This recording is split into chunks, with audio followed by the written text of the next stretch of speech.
अधर्माचारियों के बोझ से दबकर पृथ्वी रो पड़ी।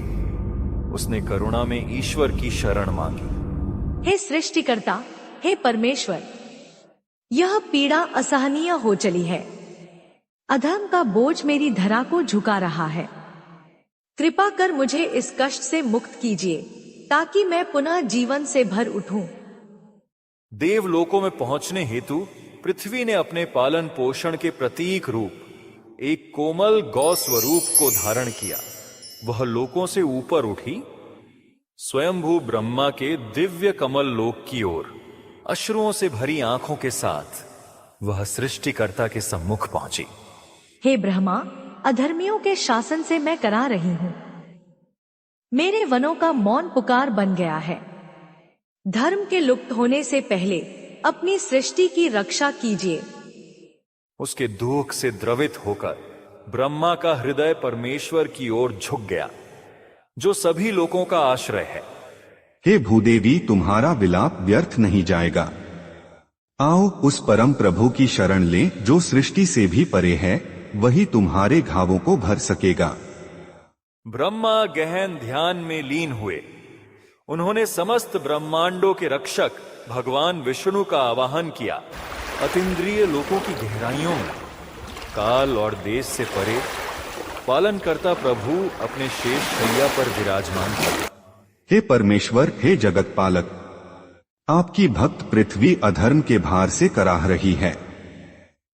कृपा कर अवतार धारण कीजिए और पुनः धर्म की स्थापना कर संसार का संतुलन लौटाइए। शोक मत करो, हे पृथ्वी, हे ब्रह्मा, मैं यदुवंश में अपने नित्य स्वरूप में अवतरित होऊंगा, शांति और धर्म की पुनः स्थापना हेतु। हे प्रभु, आपकी करुणा से जीवन फिर से जाग उठा है। नदियां गुनगुना रही हैं, वायु में नवजीवन बह रहा है। आपकी कृपा सदा बनी रहे, यही मेरी प्रार्थना है।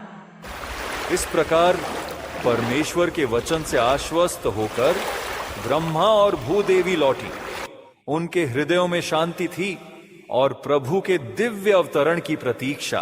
हर पवित्र नगरी मथुरा में राजा उग्रसेन के शासन के नीचे हर ओर खुशी छाई है।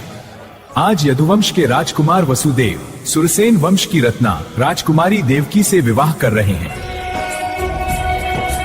वेद मंत्रों की ध्वनि के बीच वसुदेव और देवकी अग्नि के चारों ओर फेरे ले रहे हैं। दो आत्माएं एक पवित्र बंधन में बंध रही हैं और कहीं छिपा हुआ भाग्य अपने मौन सफर की शुरुआत करता है।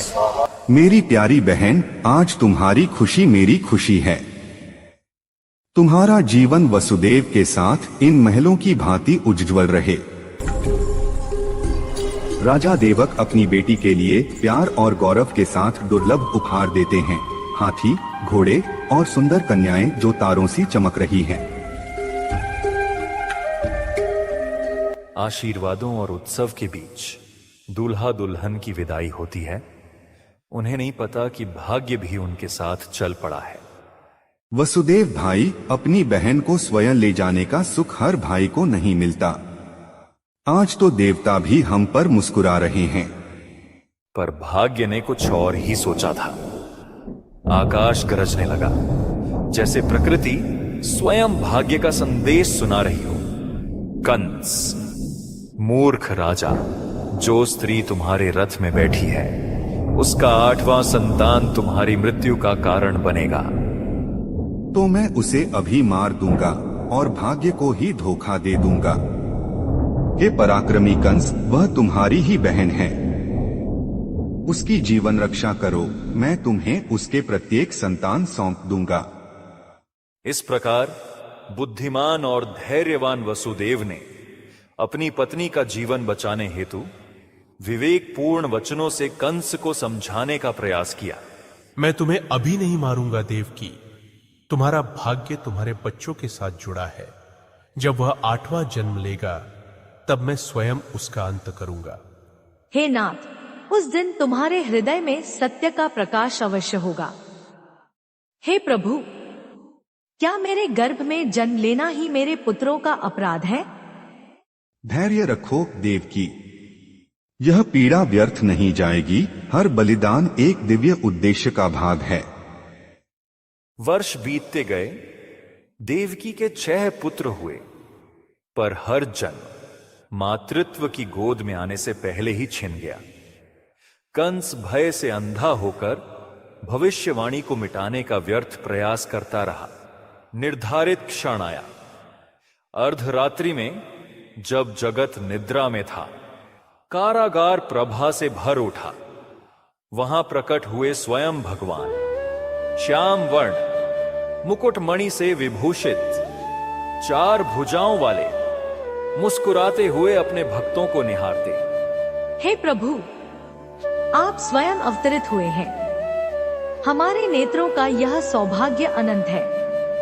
मत भय करो माता पिता, मैं तुम्हारे प्रेम से बंधा आया हूं। तुम्हारे माध्यम से धर्म की रक्षा होगी। मुझे यमुना पार कर गोकुल ले जाओ, नंद और यशोदा के घर, वहीं मैं सुरक्षित रहूंगा। ऐसा कहकर भगवान ने अपना दिव्य स्वरूप त्याग दिया और एक साधारण शिशु के रूप में प्रकट हुए, अपनी ईश्वरीय महिमा को छिपाते हुए। जैसा आपका आदेश प्रभु। यह जीवन अब आपका पथ बनेगा। भगवान की आज्ञा से वसुदेव के बंधन स्वयं टूट गए। लोहे की जंजीरें जैसे प्रभु नाम सुनते ही पिघल गईं और कारागार के द्वार बिना किसी शब्द के खुल गए, मानो स्वयं काल ने उनकी राह प्रशस्त कर दी हो। भगवान की दिव्य शक्ति से पहरेदार गहन निद्रा में डूब गए। उनके श्वासों में भी स्थिरता उतर आई और किसी को भी प्रभु के प्रस्थान का आभास न हुआ। मथुरा की रात उस क्षण अद्भुत मौन में डूबी रही। उस रात्रि मेघ घिर आए, यमुना उमड़ पड़ी। हर बिजली प्रभु के तेज की झलक बन चमक उठी और पवित्र वर्षा की धाराओं से धरती नहल उठी, मानो प्रकृति स्वयं जन्मोत्सव मना रही हो। प्रभु के अनंत सहचर शेषनाग ने अपना विशाल फन फैलाकर वसुदेव और बालक की रक्षा की। वर्षा की हर बूंद उस फन से टकराकर मोती सी झिलमिला उठी और आकाश में एक दिव्य छत्र का रूप बन गया। यमुना मां स्वयं प्रभु का स्वागत करने उठ खड़ी हुई। उसकी लहरें श्रद्धा से शांत हो गई। वसुदेव ने शिशु को हृदय से लगाकर आगे कदम बढ़ाया और यमुना ने विनम्रता से प्रभु को सुरक्षित पार कराया। हे परमेश्वर, यह तुच्छ सेवक आपके समान अनंत भार को कैसे वहन करे। मेरे हृदय में केवल भय नहीं, श्रद्धा भी उमड़ रही है। आपकी लीला अपार है, मैं तो बस उसका एक साधन हूँ। भय मत कर वसुदेव, मैं तेरे साथ हूं। हर कदम पर मेरी शक्ति तेरे पथ का प्रकाश बनेगी। तू बस विश्वास बनाए रख, मेरा कार्य स्वयं पूर्ण होगा।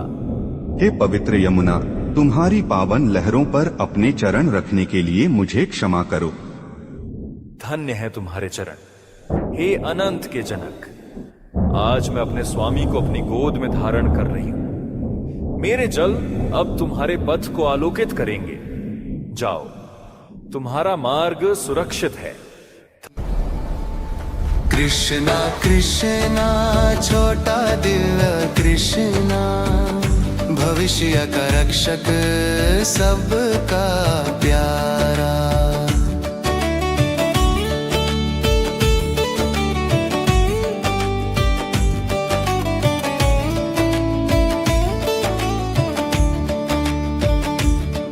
बिजली चमकी, तूफान मचा, यमुना की लहरों ने गरज सुनाया। कैदी कोठरी में रात के अंधेरे में जन्मा लिया कृष्णा, सोना जैसा उजियारा। वसुदेव ने लिया कृष्णा हाथों में प्यारा। नदी पार की सितारे साथ सुरक्षा का सहारा। शेषनाग ने अपने होठ फैलाई, रक्षा के लिए कृष्णा को सुरक्षित लाया। कृष्णा कृष्णा छोटा दिव्य कृष्णा, तूफान में जन्मा चमकता उजियारा। वे गोकुल पहुंचे। एक शांत ग्राम, जहां यशोदा, नंद की पत्नी, ने अभी अभी एक पुत्री को जन्म दिया था। यह स्थान कितना पवित्र है। यहाँ की वायु में भी शांति है, जैसे स्वयं प्रभु ने इसे छुआ हो। हर झोंके में एक अद्भुत सौंधी आभा है, मानो यह धरती आज स्वयं स्वर्ग से आलिंगन कर रही हो। दैवी योजना से उसने शिशुओं का आदान प्रदान किया और लौटने की तैयारी की। हे यशोदा माता, यह शिशु आपके आंगन की शोभा बनेगा। इसकी मुस्कान में समस्त ब्रह्मांड की करुणा झिलमिलाएगी और इसकी बाल लीलाएं सबका मन मोह लेंगी। और तुम देवी स्वरूपा, क्षमा करना, तुम्हारा जन्म भी किसी गूढ़ लीला का भाग है।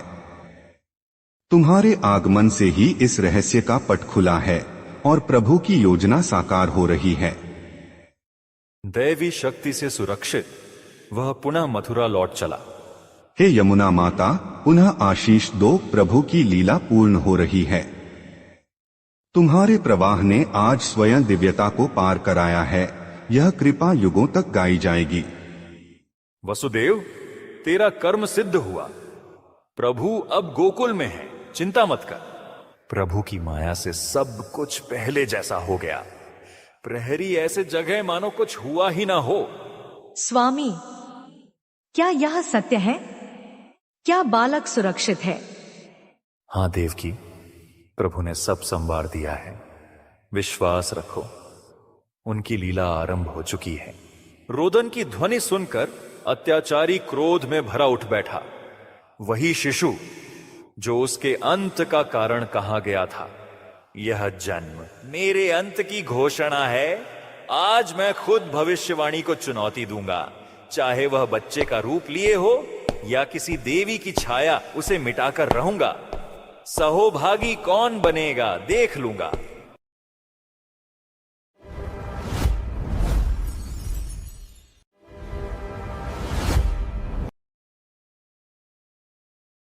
जिस रात भविष्यवाणी जागी, मथुरा का आकाश कांप उठा और हवाएं भाग्य के भय में निःशब्द हो गईं। 8वां बालक जन्म ले चुका है।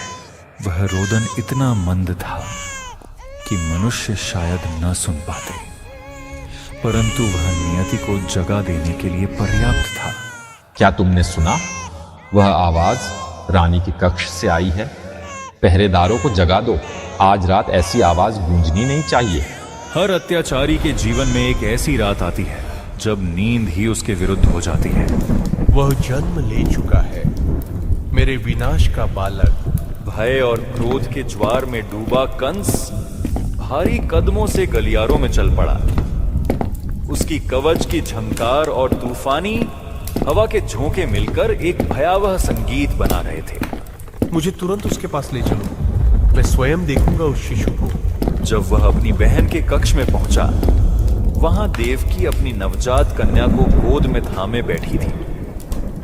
आंसू उसके चेहरे पर चमक रहे थे, पर उसकी वाणी में करुणा थी, भय नहीं। भाई, यह बालिका निर्दोष है, दया करो। वह भविष्यवाणी पुत्र के लिए थी, कन्या के लिए नहीं। कृपा कर इस नन्ही जान को मत छीनो, वह तुम्हारा कोई अनिष्ट नहीं करेगी।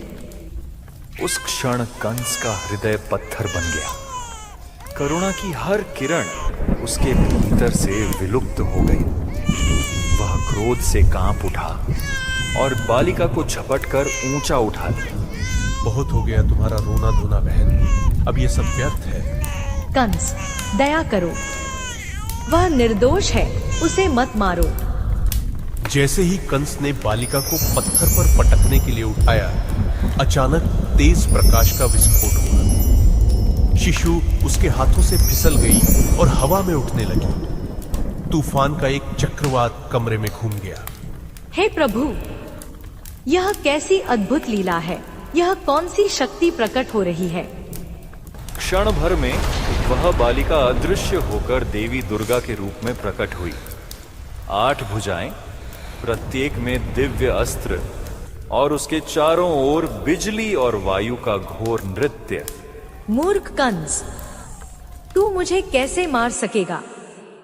जो तेरा अंत करेगा वह कहीं और जन्म ले चुका है, अपने विनाश से बच नहीं सकेगा।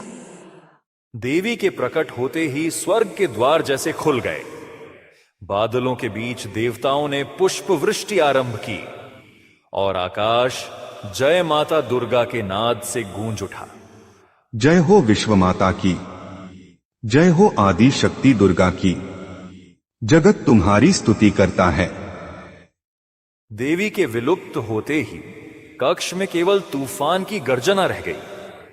कंस स्तब्ध खड़ा था, उसकी आंखों में भय, शरीर में कंपकंपी, अहंकार का कवच टूट चुका था।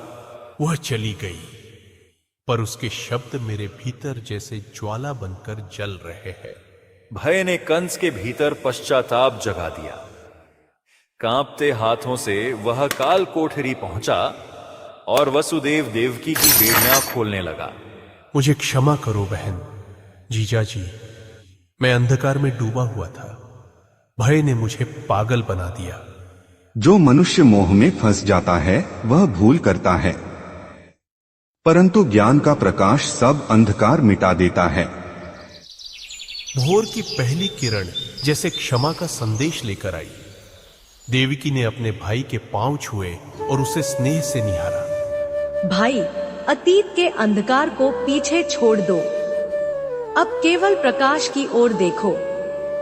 तुम्हारी करुणा मेरे अपराधों से कहीं बड़ी है देवकी, यह दया ही मेरा दंड है। वसुदेव ने शांत स्वर में सत्य का उपदेश दिया। जो आत्मा को समझ लेता है वह कभी भय या घृणा में नहीं डूबता। यह शरीर क्षणिक है, पर आत्मा न कभी जन्म लेती है न कभी मरती है। वह सनातन और अजर है। तो मेरा यह सारा भय व्यर्थ था। अत्याचारी का हृदय टूट गया। वह भूमि पर गिरकर रोने लगा। वर्षों की क्रूरता मानो उसी क्षण बह जाने लगी। मैंने अपनी ही बहन के पुत्रों का वध किया। अब मेरे उद्धार का क्या मार्ग है वसुदेव? पश्चाताप ही प्रकाश की ओर पहला कदम है कंस। वहीं से मुक्ति प्रारंभ होती है। रात का तूफान अब शांत हो चुका था। सूर्य की किरणें महल के आंगन में फैल रही थीं और मथुरा एक नई सुबह के स्वागत में नहाई हुई लग रही थी। यह शांति स्थायी हो, भले ही पल भर की हो, यही मेरी प्रार्थना है। और यही मेरी भी। शायद अब मुझे भी शांति का अर्थ समझ आने लगा है। कृष्ण के जन्म और उसके गोकुल पहुंच जाने के बाद कंस का भय धीरे धीरे उन्माद में बदल गया। उसकी आंखों में नींद नहीं थी, केवल भविष्यवाणी की गूंज थी जो हर बिजली की गर्जना के साथ उसे चिढ़ा रही थी। गुस्से से कांपते हुए उसने अपने राक्षसी मंत्रियों को दरबार में बुलाया। मेरे सभी सलाहकारों को तुरंत बुलाओ। यह भविष्यवाणी अब भी मेरा उपहास कर रही है। अब इसे मैं स्वयं समाप्त करूंगा। तूफान से भरे उस अंधेरे दरबार में कंस के भयानक मंत्री एक काले पत्थर की मेज के चारों ओर इकट्ठा हुए। हवा टूटी खिड़कियों से चीखती हुई भीतर आ रही थी और उनकी दुष्ट मुस्कानें बिजली की चमक में और भी भयानक दिखती थीं। वे अब देवताओं को नहीं, स्वयं स्वर्ग को चुनौती दे रहे थे। राजन, आने वाले 10 दिनों में जन्म लेने वाले प्रत्येक बालक का वध कर दीजिए। जब दरबार में भय का वातावरण फैल गया तो कुछ सलाहकारों ने कंस को उसकी पुरानी विजयों की याद दिलाई, जब देवता भी उसके नाम से कांपते थे। गर्जन करती बिजली उसकी आंखों में वही पुरानी दानवी ज्वाला फिर से जगा रही थी। हे महाराज, इंद्र तक आपके बाणों से भयभीत होकर भाग गया था। तो फिर यह भय मेरे भीतर क्यों ठहरे? यह दुर्बलों का आभूषण है और मैं दुर्बल नहीं हूं। काले बादलों और टिमटिमाती मशालों के बीच उन्होंने एक मानचित्र फैलाया जिस पर मृत्यु की रेखाएं खींची जाने लगीं। हर गांव, हर नगर, हर चरागाह पर उनका क्रोध उतरने वाला था। बाहर गरजता तूफान उनकी योजनाओं का साक्षी था। सैनिकों को हर दिशा में भेजो, कोई भी नवजात जीवित न रहे। ऐसा ही होगा। मैं उस शाप को जड़ से मिटा दूंगा। ताकि मेरा अंत कभी ना हो। अब पश्चाताप की जगह पागलपन ने ले ली थी। कंस का क्रोध अब अहंकार बन चुका था। उसकी हंसी बिजली की गड़गड़ाहट के साथ मिलकर महल की दीवारों को हिला रही थी। वह अब देवताओं का उपहास करने लगा, जिनके सामने कभी झुका नहीं था। कहां है तुम्हारे देवता, देवकी के रक्षक?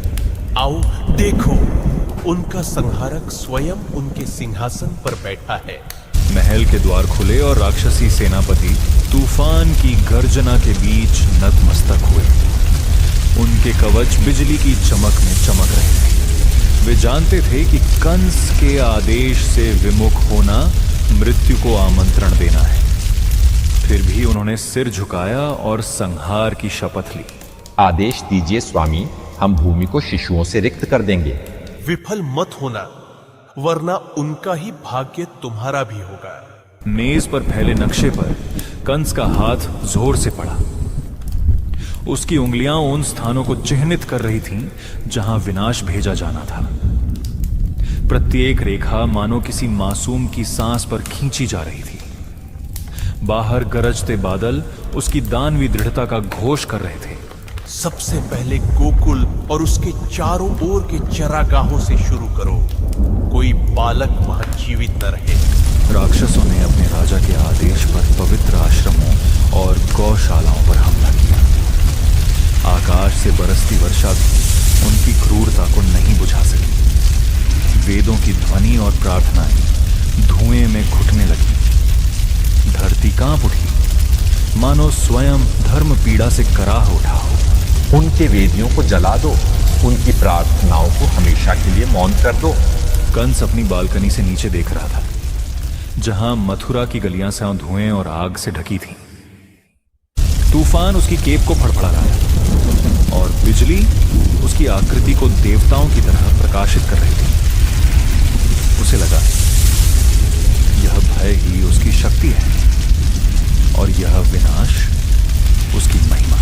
सारी धरती जान ले, उसका स्वामी अजेय है। कोई देवता अब मुझे रोक नहीं सकता। कंस के क्रोध से दूर तूफान को अब शांति मिली थी और गोकुल में भाग्य ने अपनी पहली सांस ली। देखो, यह तो नींद में भी मुस्कुरा रहा है। इसके ऊपर यह कैसी दिव्य आभा है। शायद कोई आशीर्वाद है। आज तो आकाश भी पहले से अधिक शांत लग रहा है। जब मथुरा पर अंधकार का बोझ गहराने लगा, उसी क्षण वृंदावन की शांत वादियों में एक नई रोशनी जाग उठी। यमुना के तट पर मंद समीर में चंपा और मोगरे की सुगंध घुली थी। सितारों से भरे आकाश तले एक अदृश्य संगीत हवा में तैर रहा था, मानो किसी दिव्य उपस्थिति की आहट हो। आज रात की हवा कुछ अलग लग रही है। क्या तुम्हें भी इसका एहसास हो रहा है? तभी यमुना के ऊपर से एक दिव्य प्रकाश उतरा, जैसे कोई खिला हुआ कमल आकाश से उतरकर धरती को स्पर्श कर रहा हो। उसके भीतर से सुनहरी और रजत किरणें फूट पड़ीं और पूरी नदी मानो स्वर्ग के आंगन में बदल गई। देवगणों की घंटियों जैसी ध्वनि गूंज उठी। आकाश, जल और पवन सब उस अद्भुत दृश्य के साक्षी बन गए। जहां वह सत्य की रक्षा हेतु जन्म लेता है, वहीं वह प्रेम का रूप लेकर जागेगी। रात्रि की निस्तब्धता में जब यमुना का जल स्वर्ण प्रकाश से जगमगाया, तभी भक्त वृषभानु ने उस आलोकित कमल को देखा। वह धीरे धीरे तट की ओर बह रहा था और उसके प्रकाश में वृषभानु का चेहरा श्रद्धा से भीग गया। उसकी आंखों में आंसू थे, किंतु उनमें भय नहीं, केवल भक्ति की थरथराहट थी। यह कैसी ज्योति है जो भोर से भी उजली है, पर स्पर्श में इतनी कोमल। जब वृषभानु और उनकी पत्नी कीर्ति ने उस दैवी कमल को उठाया, तो उन्होंने उसके भीतर एक अद्भुत बालिका को देखा। वह शिशु शांत थी। उसके चारों ओर प्रकाश की पंखुड़ियां पालने की तरह झूल रही थी। वृंदावन की वृष्टि उसकी आराधना में झुक गई और वृक्षों ने अपने फूल उसके चरणों में बिखेर दिए। देखो, यह रोती नहीं, केवल सांस लेती है, जैसे किसी प्रार्थना के बीच की शांति। तब निश्चय ही स्वयं स्वर्ग इस बालिका के स्वप्नों की रक्षा कर रहा है। कमल की गोद में वह बालिका शांत पड़ी थी। उसकी आंखें बंद थीं। गाल पर ओस जैसी एक बूंद चमक रही थी। चारों ओर सन्नाटा था। हवा भी ठहर गई थी। चांदनी उसके मुख को छूकर मानो उसके जागने की प्रतीक्षा कर रही थी। देवी प्रेम का अवतार जन्म ले चुका था, पर उसके नेत्र अब भी बंद थे, जैसे किसी स्वर की प्रतीक्षा में हो, जो उसके हृदय को जगाएगा। जब भाग्य की बांसुरी बजेगी, तब उसके नेत्र खुलेंगे।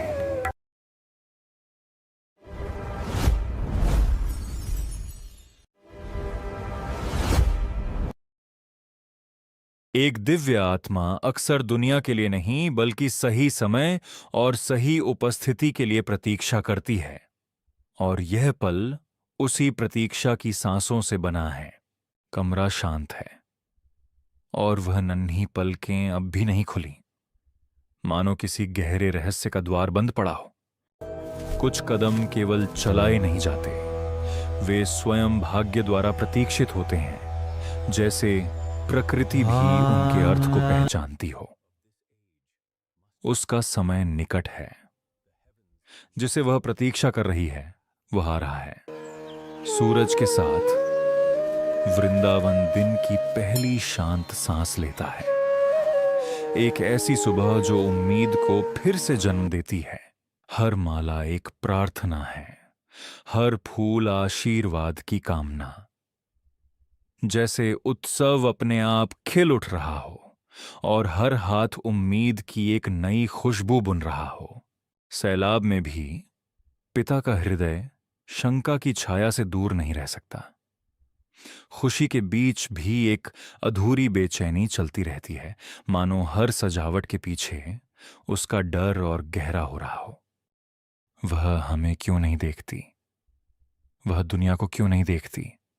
मां की प्रार्थना वह सबसे शुद्ध भेंट है जो कोई सुबह प्राप्त कर सकती है। एक हौली सी आशा के साथ कि आज कुछ बदलेगा और उसकी बच्ची पहली बार उसकी दुनिया से जुड़ जाएगी। गांव में फुसफुसाहट हवा से भी तेज फैलती है। जब चमत्कार की चर्चा हो, हर कोई अपने अपने अर्थ खोजता फिरता है, मानो इस घटना में छुपे किसी बड़े संकेत को पकड़ लेना चाहता हो। एक दिव्य बच्ची जिसकी आंखें नहीं खुलती। इसका क्या अर्थ है? पवित्र अग्नि जाग उठती है उस क्षण की गवाह बनने के लिए, जिसका इंतजार हर मन में अनकहा जगह है। भूर्भुवस्वः तत्सवितुर्वरेण्यं भर्गो देवस्य धीमहि धियो यो नः प्रचोदयात्। केवल वही जानती है कि उसकी आंखें क्यों बंद हैं, जैसे वह सही संकेत का इंतजार कर रही हो, पूरी शांति से, मानो उस क्षण की पहचान उसे जन्म से ही याद हो। संत का कदम केवल धरती पर नहीं, बल्कि पूरे गांव के भाग्य पर पड़ता है।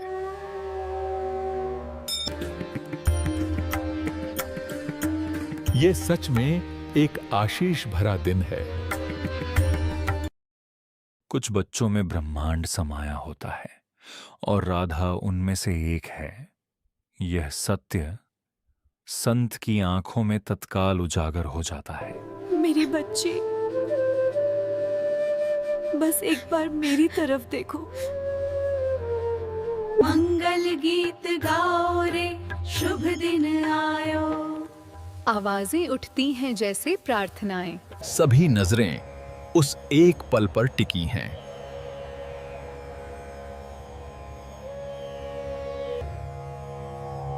यह पवित्र जल सभी अशुभता को दूर करे।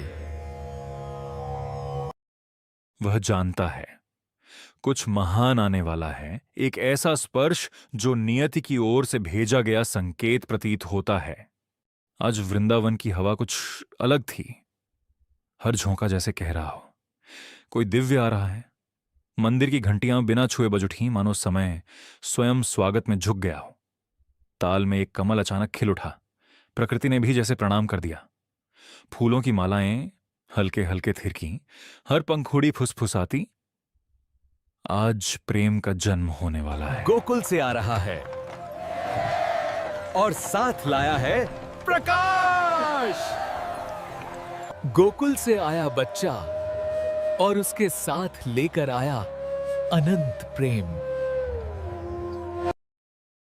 अरे मेरे लाल, यहाँ कौन है जिसने तेरा ध्यान खींचा?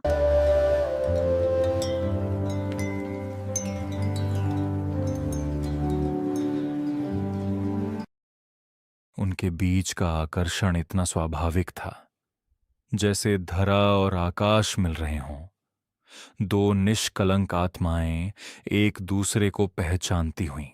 गांव वाले इस दृश्य को देखकर मंत्रमुग्ध हो उठे, मानो उनकी आंखों के सामने कोई पवित्र कथा जीवंत हो गई हो।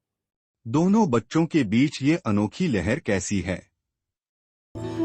जैसे ही कृष्ण का नन्हा स्पर्श राधा के गाल तक पहुंचा, संसार एक पल को स्थिर हो गया, मानो प्रेम ने पहली बार स्वयं को आकार दिया हो। कृष्ण की कोमल उंगलियों का स्पर्श राधा की पलकों पर पड़ा और उसी क्षण एक दिव्य प्रकाश दोनों को एक ही श्वास में बांध गया, जैसे नियति ने उनके मिलन पर अपनी स्वीकृति दे दी हो। राधा की खुलती आंखों में जब पहला प्रतिबिंब उतरा, वह कृष्ण ही थे और उस एक नजर में जन्मों का प्रेम जाग उठा, शांत, पवित्र और अनंत।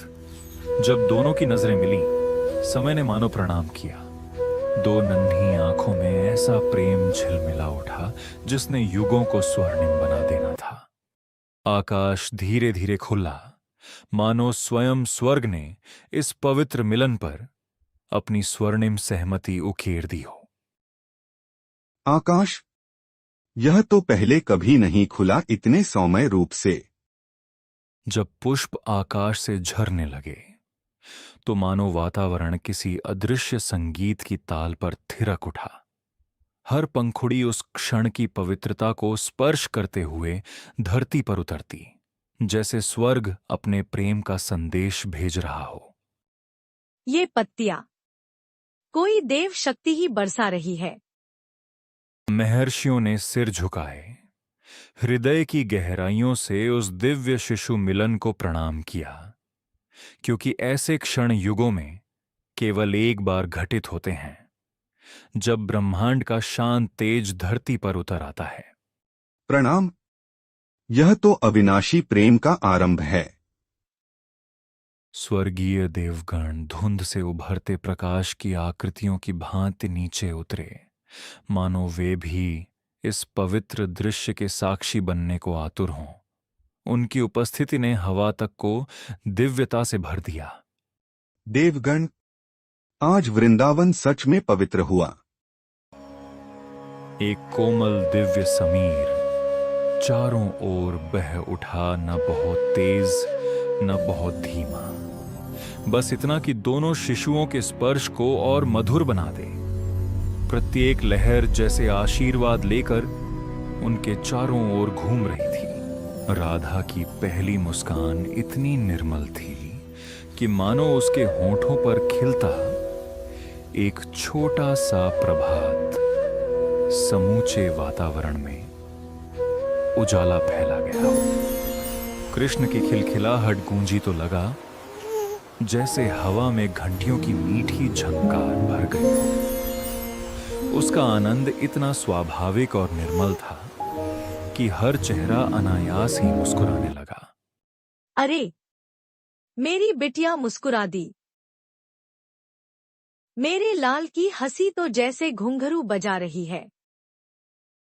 जब राधा और कृष्ण की नन्ही आंखें एक दूसरे में थिर हुईं, तो समय जैसे शांत हो गया। दो छोटे से स्पर्शों में ऐसा अनंत प्रेम जन्मा जिसकी सुगंध युगों तक संसार में फैलने वाली थी। इस मिलन को युगों युगों तक याद किया जाएगा। वृंदावन में अचानक उठी हवा, जैसे कोई अनजान शक्ति जाग उठी हो। सूरज की रोशनी में भी एक परछाई तैरने लगी। किसी के नजर न आने पर भी पायल की आवाज सुनाई दी।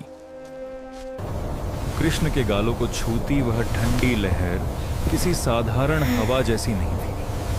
उसमें एक अजीब सी सिहरन थी, मानो दूर कहीं से कोई अंधकार उसकी ओर निगाह डाल रहा हो।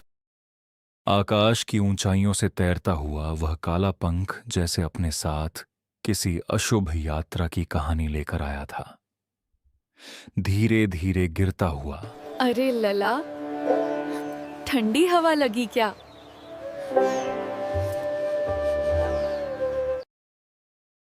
आकाश की ऊंचाइयों से तैरता हुआ वह काला पंख जैसे अपने साथ किसी अशुभ यात्रा की कहानी लेकर आया था। धीरे धीरे गिरता हुआ।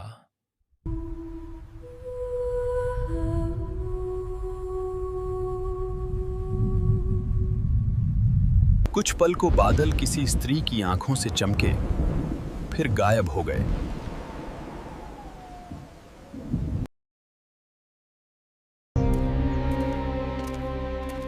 कौन है ये? ये तो हमारी गांव की नहीं है। और फिर वो शक्ति वृंदावन के द्वार तक आ ही गई।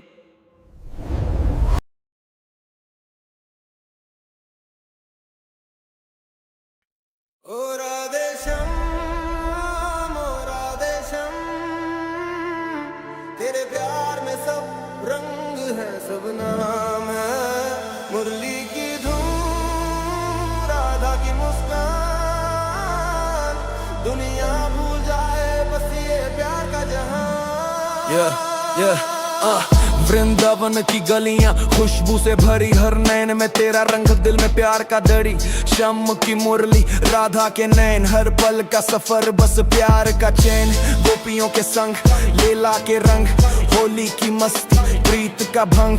चंदनी रात, नदियां का किनारा, हर धड़कन में बसा तेरा प्यार सहारा। राधा कृष्णा प्रेम के दीप जले, दुख मिटाए कृष्णा। राधा कृष्णा हर पल बस तेरा नाम गाए कृष्णा। राधा कृष्णा प्रेम के दीप जले, दुख मिटाए कृष्णा। राधा कृष्णा हर पल बस तेरा नाम गाए कृष्णा। मधुबन की हवा, राधा का साया, शम के नैनों में सच्चा प्यार पाया। मुरली की धुन में जीवन का राग, राधा के संग शाम सब पर भारी साया।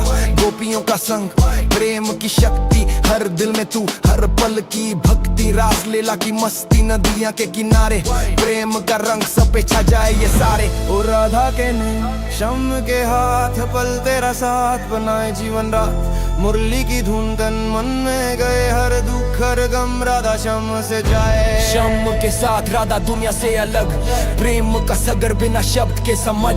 गोपियों का गीत, मुरली का जादू, हर मन में तू, राधा कृष्णा का वादू। चांदनी की रोशनी, नदियां का रंग, प्रेम का ये सफर है सबसे अनोखा संग। वृंदावन का राग, प्यार का भंग, राधा कृष्णा के नाम से जग उठे हर संग। राधा कृष्णा प्रेम के दीप जले, दुख मिटाए कृष्णा। राधा कृष्णा हर पल बस तेरा नाम गाए कृष्णा। राधा कृष्णा प्रेम के दीप जले, दुख मिटाए कृष्णा। राधा कृष्णा हर पल बस तेरा नाम गाए कृष्णा। गोपियां नचे, शम बजाए, मुरली राधा के नैनों में चमके प्रीत की किरली। पलकों के साए, नैनों की बातें, हर पल ये प्रेम कहानी कहते रह रातें। वृंदावन के पेड़, नदियां का किनारा, हर धड़कन में बसा राधा श्याम का सहारा। आंखों की छाया, हाथों का संग, प्रेम का ये गीत बजता रहे हर रंग। ओ श्याम, ओ राधा, तू ही जीवन का राग, हर सांस में बसा, हर दिल में आज प्रेम का सागर। तू ही तू, राधा कृष्णा का नाम बस याद रख तू। रास लीला के रंग, मुरली की धुन, प्रेम का ये सगर है सबसे बड़ी चुन। गोपियों का गीत, नदियां का जादू, हर दिल में बसा राधा श्याम का वादू। चांदनी का जादू, सूरज की रोशनी, प्रेम का ये सफर बना सबसे अनोखी। वृंदावन की गलियां खुशबू से भारी, राधा श्याम के नाम से जग उठे सबरी। राधा कृष्णा प्रेम के दीप जले, दुख मिटाए कृष्णा। राधा कृष्णा हर पल बस तेरा नाम गाए कृष्णा। राधा कृष्णा प्रेम के दीप जले, दुख मिटाए कृष्णा। राधा कृष्णा